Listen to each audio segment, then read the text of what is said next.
Jesus não é o Messias. Por que eu estou falando isso?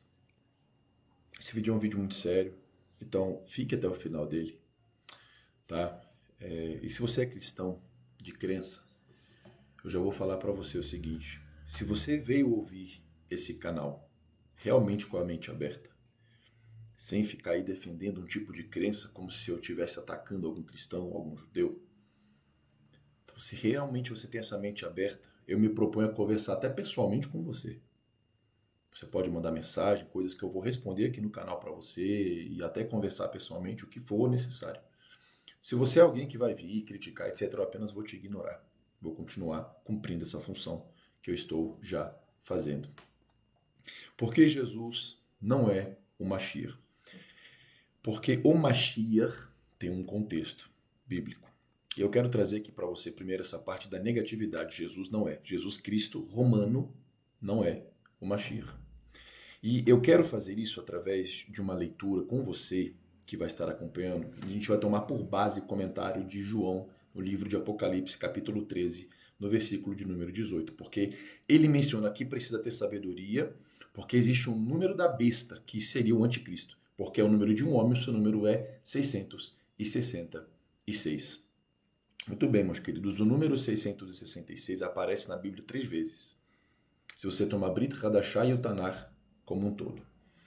E antes de deixar claro, nós vamos fazer distinção, sim, entre a figura judaica e entre a figura cristã de Jesus, ou de Yeshua, embora eu garanto a você, se você crê em Yeshua, ou se você crê em Jesus, mas está com a mente aberta para a verdade e vai acabar crendo em Yeshua, e você vai ver que são duas figuras diferentes. Não tem como você negar. O Jesus do evangélico não é o Yeshua do judeu. E ao mesmo tempo eu diria, o Yeshua que o judeu messiânico hoje está falando, muitos deles, é um Yeshua que é produto da religião. Também não concordo com isso. Também não está correto. Yeshua era judeu, sim, mas qualquer aspecto do judaísmo que seja verdadeiro é produto daquilo que foi criado no Mashiach e não a causa do nosso Mashiach. Mas entenda bem, quando nós lemos o número 666, você vai ver a primeira citação do número 666 no livro de Esdras, capítulo 2, versículo 13. Está escrito assim: os filhos de Adonicam, 666. Tá? E aí, analisando o nome hebraico Adonicam, Adoni significa meu senhor e Cam significa levantou. Então seria uma alusão de que o meu senhor levantou. Levantar é uma alusão à ressurreição na Bíblia.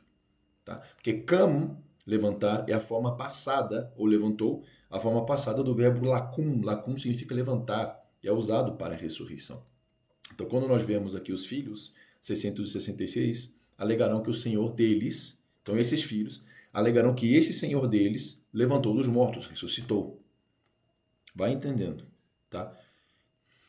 Sabemos que Jesus, ou Yeshua, levantou dos mortos. Mashiach, dos judeus, que abriu as portas para todas as nações serem enxertadas em Israel, ressuscitou. Esse é o conceito. O segundo 666 que nós vemos na Bíblia está em 2 Crônicas 9:13. Lá diz assim: o ouro que Salomão recebia todos os anos pesava 666 talentos. Sendo bem direto, Salomão é filho de Davi e Deus estabeleceu a promessa de Davi para Davi, que pela sua dinastia o reinado do Mashiach seria estabelecido. Então, obviamente, Salomão herdou o trono de seu pai e Mashiach também vai herdar esse trono, o Mashiach, o Messias do povo de Israel. Agora, o terceiro 666 é o 666 de Apocalipse 13:18, que eu acabei de citar aqui para vocês. Mas eu quero já ser bem direto para você não perder o seu tempo. Tá? Eu não estou aqui para brigar, etc. Eu não sou adepto ao quesito religioso como primeiro critério. Não, a fé está acima da religião. A religião é a junção de homens e costumes que são gerados através de uma crença ou tendo como foco uma crença, e aí nisso tem muitos tropeços. Sim, tem vários tropeços. Tá? Impossível falar que não tem tropeços. Mas preste muita atenção. Em hebraico, a palavra romiti, romano, tem o valor 666. Cada letra hebraica é um pictograma, tem um significado próprio, só pela letra em si também tem um valor numérico. Então, romiti, que é resh, vav, mem, yud, tav, yud, Nós temos então, o Resh tem um valor de 200, o Vav tem um valor de 6, o Mem tem um valor de 40, o Yod tem um valor de 10 e o Tav de 400. E é mais o último Yud, 10. Quando você fizer essa soma, você terá o valor 666. Então é como se nós estivéssemos dizendo assim, Jesus, o romano, 666. Seria Yohanan, João, no livro de Apocalipse, capítulo 13, versículo 18, dizendo que o romano é o 666. Que a figura de Jesus romano é o 666. Mas calma, antes de você se escandalizar, vamos falar sobre alguns fatos históricos, ou alguns fatos teológicos. Primeiro, os teológicos. As diferenças entre Yeshua e Jesus Cristo. Quem é Yeshua ben Yosef? O Mashiach, segundo o conceito bíblico israelita, bíblico das profecias, judaico. Ele é judeu, filho de Deus, rabino, confirmou e ensinou a Torá, você vê isso em inúmeros livros de Marcos, Mateus 9, enfim. Era fariseu, não fundou uma religião nova, ele apregou a fé em Deus e aperfeiçoou a interpretação, revelou a interpretação. Se você ler o livro de Mateus 5, o Sermão do Monte, Yeshua em momento nenhum ele contraria o que está escrito. Ele contraria ou aperfeiçoou o que era dito. Ouvistes o que foi dito. E independente da tradução bíblica ruim do padre que você pegue, nenhuma fala. Vistes o que foi escrito, eu porém vos digo. Yeshua não contraria o que está escrito. Yeshua, ele discorda ou estabelece uma interpretação absoluta da Torá, que é papel de um rabino, do mestre do povo, fazer. Então, ele fez milagres através do poder de Deus entregue a ele, que ele mesmo menciona que era do Ruach HaKodesh, do Espírito de Deus, em Mateus capítulo 11, em Mateus capítulo 12. Ele abriu a porta aos gentios? Sim, ele abriu. Foi obediente ao Pai.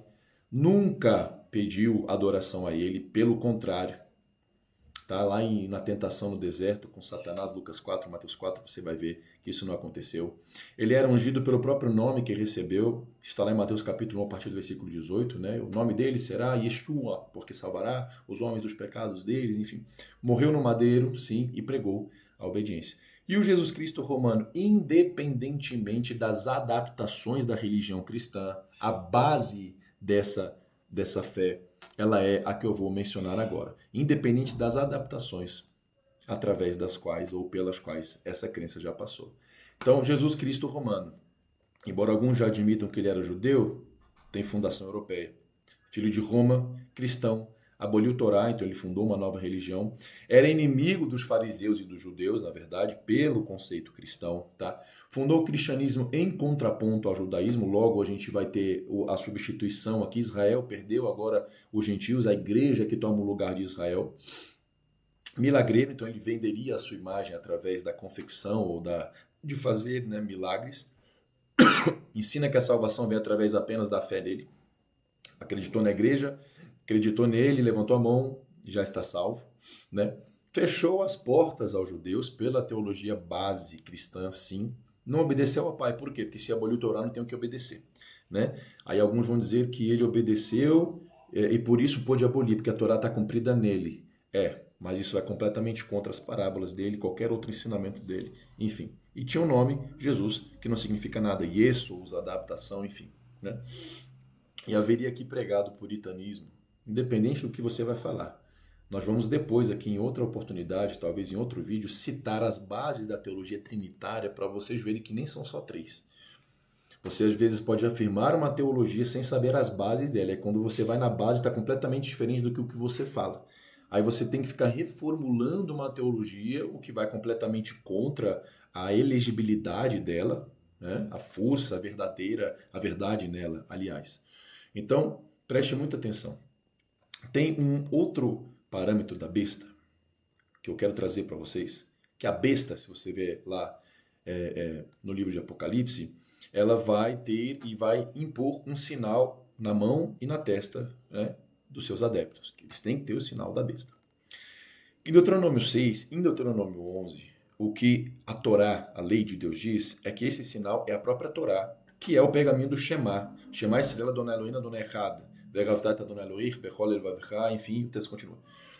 Esse texto é um texto tão importante que Yeshua diz em Mateus capítulo 22, a partir do versículo 37, que é o maior mandamento da Torá. E aí ele continua depois, dizendo, né, o segundo meu mandamento, semelhante a este, é amarás o teu próximo como a ti mesmo. Resumindo a lei e os profetas, esses são os 2 mandamentos que se sobressaem, no qual o resumo de todos os 613 mandamentos, né, vão culminar nesses 2 mandamentos. É isso que Yeshua deixa bem claro ali, nessa passagem. Mas, se Jesus romano aboliu o Torá, então ele está indo contra, anulando o sinal da mão, que é o tefilim, e o da testa, onde estão escritos os mandamentos, segundo o Mashiach judeu, para quem crê em Yeshua, porque o judeu vai negar Yeshua com argumentos inconsistentes, que são os mesmos argumentos que na época de Yeshua também afirmavam, e tinha um motivo para Yeshua não cumprir tudo de uma vez, e o motivo é porque vocês não estariam dentro, né, na época de Yeshua. Mas enfim. Então, a anulação desse sinal já seria um sinal. E você vai entender o que eu estou falando. Se você estiver duvidando, vamos usar fatos históricos aqui, tá? Para você compreender o que eu estou querendo dizer. A tradição judaica diz que quando o povo de Israel e os outros povos que estavam juntos deles receberam a Torá lá no Monte Sinai, em Êxodo 20, Êxodo 19, Êxodo 20, tinha aproximadamente 6 milhões de pessoas no total. E eu vou falar para você, né, que a besta ela vai ter poder sobre os santos, está no livro de Apocalipse, e vai ter, durante um tempo, triunfo sobre eles.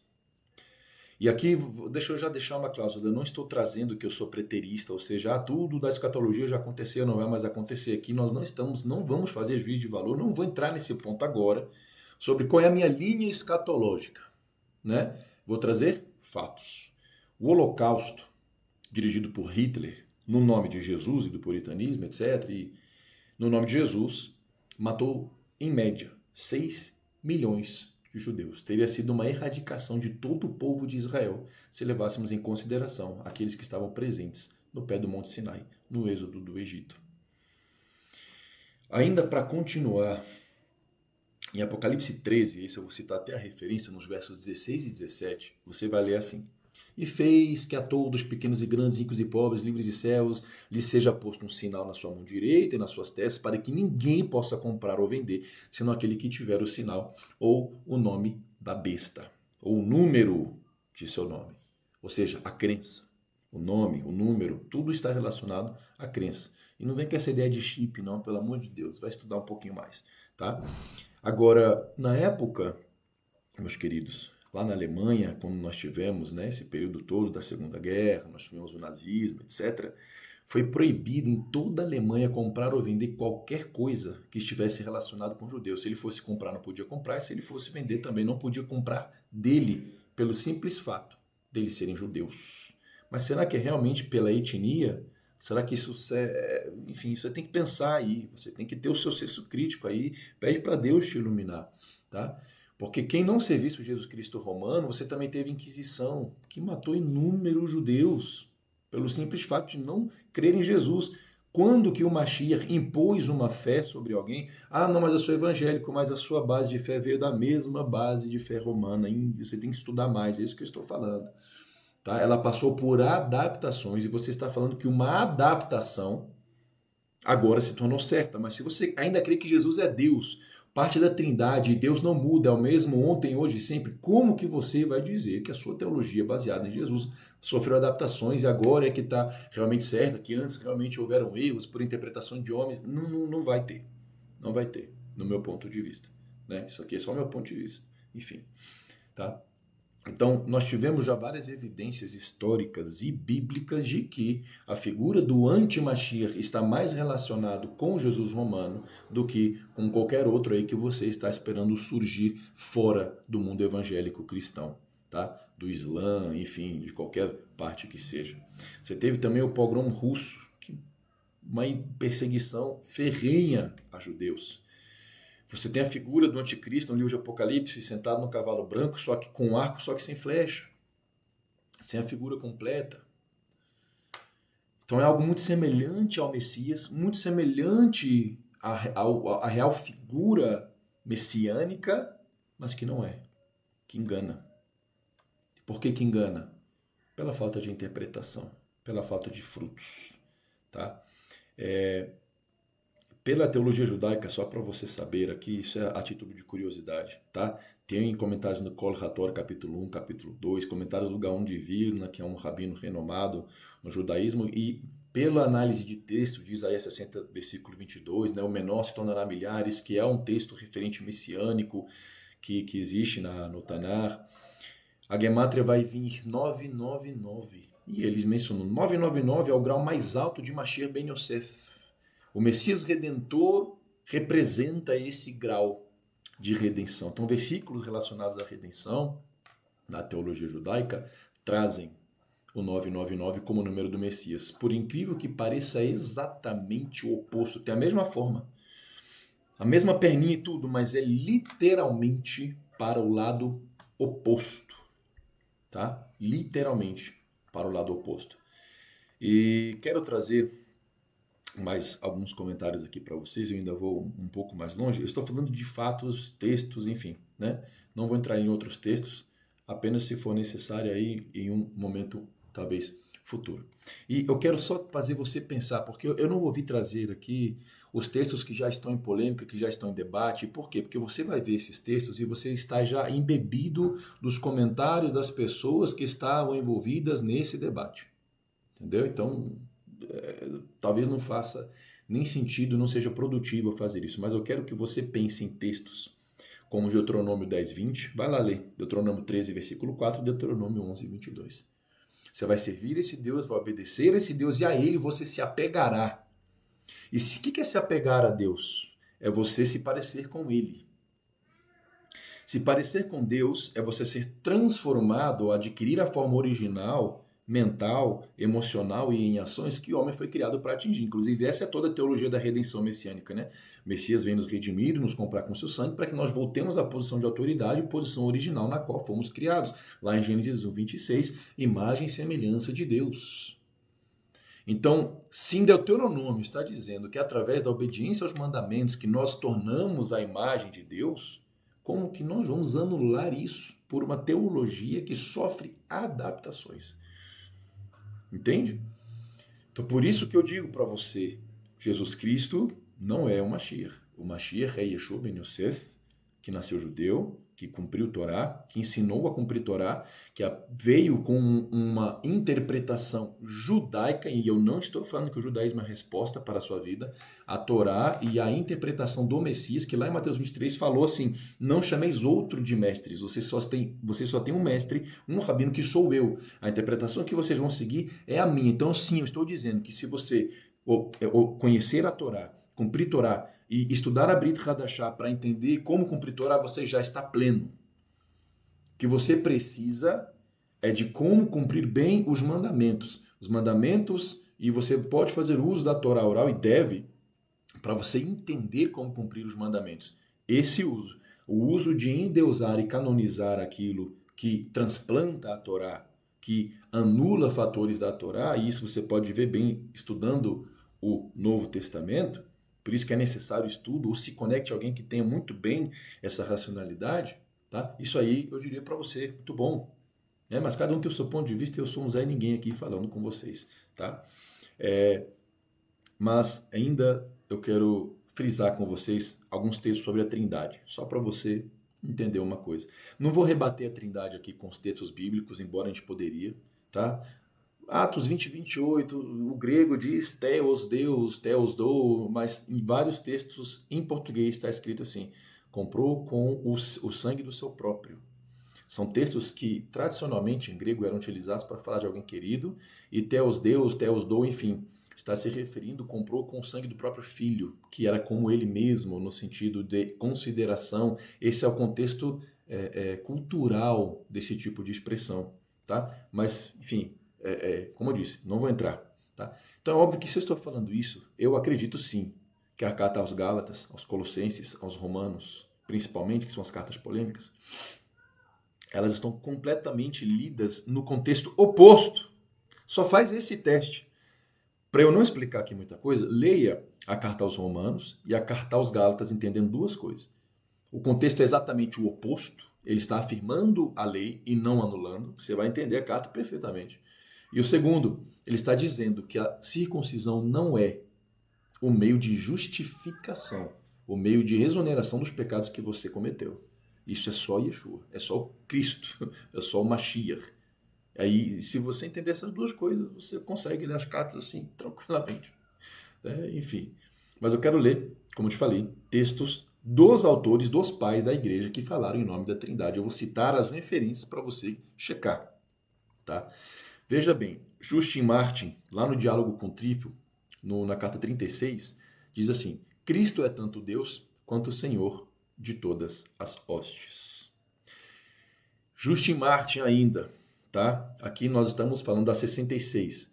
Isaías prova que Deus nasceu de uma virgem, né? Aqui nós vamos ainda ler outro texto. E aqui vai a próxima citação de Hipólitos contra a heresia do um. Tá? Está escrito assim: pois quem dirá que Deus é um só? Pois ele é manifesto em três. Aí, esse texto aqui ele já é mais incorporado na teologia trinitária de hoje. Não são três pessoas, é uma pessoa que se manifesta em três. Né? Mas vamos ainda vendo aí as raízes trinitárias. Hipólitos ainda em Refutações no livro 10 diz assim: pois Cristo é Deus sobre tudo, ou seja, ele estaria acima de qualquer um, qualquer outro. Origem de Príncipos aqui vai citar no livro 1 assim: nenhum da Trindade pode ser considerado maior ou menor que o outro, ou seja, não existe hierarquia na Trindade. Então o texto de 1 Coríntios 15, 27 estaria completamente anulado, né? Porque o Pai tudo sujeitou a Yeshua, excetuando-se aquele que tudo lhe sujeitou. Quer dizer, o Pai é maior do que Yeshua, mas na Trindade não tem hierarquia, então o Pai não é maior que Yeshua. Ambos estão, e aí vai ter adaptações e adaptações para poder explicar isso aí. Ignácio de Antioquia, na carta aos Efésios, diz assim: nós temos um médico que nos cura, o Senhor nosso Deus, Jesus Cristo. Ainda Ignácio de Antioquia, na carta aos Efésios 18:2, diz assim: mas nosso Deus, Jesus Cristo, foi concebido pela Virgem Maria. Então, um ser humano concebeu Deus. Né? E aí você não pode brigar tanto com o católico que endeusa Maria nesse sentido. Né? E o credo de Nicéia, na base de todo o cristianismo, aqui a citação é a seguinte: nós acreditamos em um Deus, o Pai Todo-Poderoso, Criador dos céus e da terra, de todas as coisas visíveis e invisíveis. Nós acreditamos em nosso Senhor Jesus Cristo, o Filho único de Deus, o qual é substância de Deus. Aí você já tem essa, né? Ele é oriundo de Deus, etc. Ele, Jesus, é o Deus do Deus, luz da luz, o verdadeiro Deus do verdadeiro Deus, nascido e não feito. Né? Quer dizer, nascido e não feito. Enfim, acredito que por esses textos você já pode ver muita coisa, mas eu quero ainda citar mais textos agora do principal filósofo da Trindade, tá? Que nós vamos falar aqui de Santo Agostinho, e eu quero citar Tomás de Aquino também para você aqui. O vídeo é cansativo, meu querido. Isso aqui é só informacional. Eu não estou aqui para ficar, olha, você sabia dos segredos da Bíblia? Eu não consigo. Você já vai ver nos outros vídeos meus aí que são fracasso. Tá? Tomás de Aquino, Deus Uno e Triuno, artigo 9:1. Com efeito, diz Agostinho, o filho não gerou ao pai porque ele não quis, não lhe foi conveniente. Que se o filho quisesse ter gerado o pai, ele poderia ter gerado o pai. Ora, em Deus não existe diferença entre o ser e o poder. Assim como nem em alguns sempiternos. Logo, o filho gerou outro filho, e assim existem dois filhos em Deus. Portanto, mais pessoas do que três. Agora o texto de Tomás de Aquino, Deus Uno e Triuno, no artigo 9, só que agora o 10. Veja bem. Além do mais, o pai gera o filho por natureza. Então, você está atribuindo uma natureza fisiológica humana ao pensamento da Trindade. Contudo, é a mesma natureza do pai e do filho. Logo, como o pai gera, assim também o filho. Logo, há em Deus diversos filhos, assim há mais de três pessoas. Citação exatas, sem tirar nem pôr aqui, dessa passagem, tá? De Deus Uno e Triuno, artigo 9 e 10 de Tomás de Aquino. Agora eu quero ler ainda mais uma. Tomás de Aquino, Deus Uno e Triuno, na questão 9, 2. Além do mais, para a perfeição da divina bondade, felicidade e glória, se requer que haja um Deus caridade verdadeira. Tem que ter um Deus caridade verdadeira. Contudo, a verdadeira caridade requer em Deus o número 3 de pessoas. Com efeito, o amor pelo qual alguém se ama somente a si mesmo é um amor privado e não a caridade verdadeira. No entanto, Deus não pode amar sumamente outro que não seja sumamente amável. Então ele já está estabelecendo aqui. É necessário que, olhando pelo aspecto amor, que Deus é amor, né? Você tem aquele que vai amar e o objeto que vai ser amado. Ele já está trazendo a segunda pessoa aqui para estabelecer o pensamento trinitário. No entanto, né, Deus não pode amar sumamente outro que não seja sumamente amável. Portanto, fica claro que a verdadeira caridade em Deus não pode ser suma se nele houver apenas uma pessoa, nem se houvessem duas, por isso aqui são três. Então, Deus seria insuficiente no quesito amor se não houvesse outro Deus. Ele tem que ter um outro Deus ou um outro aí dentro disso para ele poder amar. E aí ele disse, não pode ser suma se nele houver apenas uma pessoa, nem se houvessem duas, por isso é que são três. Então são pontos que a Bíblia nunca trouxe como foco de discussão e que é aqui citado por Tomás de Aquino, né? Quero ainda mais uma passagem de Tomás de Aquino, Deus Uno e Triuno, questão 9.4. Eu estou trazendo para você que crê em Trindade a base da sua crença, tá? Além do mais, requerem-se três coisas no amor, a saber, o que ama, o que é amado e o mesmo amor. Então aqui, Tomás de Aquino agora acrescenta o amor como o conceito em si, né? Então, o amor é o conceito, tem aquele que vai amar e aquele que vai ser amado, então, três figuras, né? No entanto, os dois que se amam mutuamente são o pai e o filho. E o amor que é ligação é o Espírito Santo, segundo Tomás aqui de Aquino, né? Logo, Deus é três pessoas, citação de Tomás de Aquino, tá? Então, assim, isso aqui está completamente incongruente, sim, com vários textos do Novo Testamento.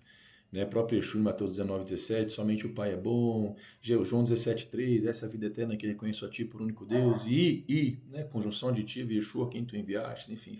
Estou trazendo esse texto aqui para confundir a sua cabeça. Essas citações da Trindade para confundir a sua cabeça, para você começar a duvidar um pouco e pesquisar um pouco mais. Por quê? Deixa eu explicar uma coisa, meu irmão e minha irmã. Você não vai chegar, na verdade, etc., com uma pessoa falando e você só ouvindo. Você tem que pesquisar e ter a sua experiência em contato com a verdade. O meu propósito é te encorajar. Essa é a minha função aqui. O que eu queria fazer, ou o que eu quero fazer, é isso, né? Enfim, tá? Então, muitas evidências aí, Gemátria, Apocalipse. Ah, mas Gemátria, você está falando de fábulas. Não, porque João cita Gemátria no texto de Apocalipse. Então não tem como você vir falar que Gemátria é fábula. Tá? Gemátria não é fábula, existem fábulas no judaísmo. Eu posso até citar para você passagem talmúdica de fábulas que eu falaria para você. Não leve em consideração, são fábulas, não tem nada a ver. Tem até outros sábios judeus que discordam dessas fábulas, né? Como Maimônides, por exemplo, né, no livro Guia dos Perplexos, ele discorda de uma fábula que está no Tratado Brahot 5, né, de que existe sofrimento, Deus faz você sofrer porque ele te ama em especial. Isso não existe na Torá, não existe no Tanar. Então, dentro do judaísmo, isso é uma discordância interna. Por quê? Porque nós temos que nos ater ao que está realmente na Bíblia. Compreende? Existem ensinos adjacentes que são datados como transmissão oral da Torá e não Torá oral como uma outra Torá acrescida, etc. e tal, né? Que eu estaria aberto aqui para poder estourar essa bolha aqui e falar com vocês. Tá? Então, que o Eterno te abençoe, que esse vídeo tenha elucidado alguma coisa para você, tenha trazido a confusão necessária para você começar a pesquisar e parar de ser produto do pensamento de outros, só ouvindo e não estudando, né? E estamos aí.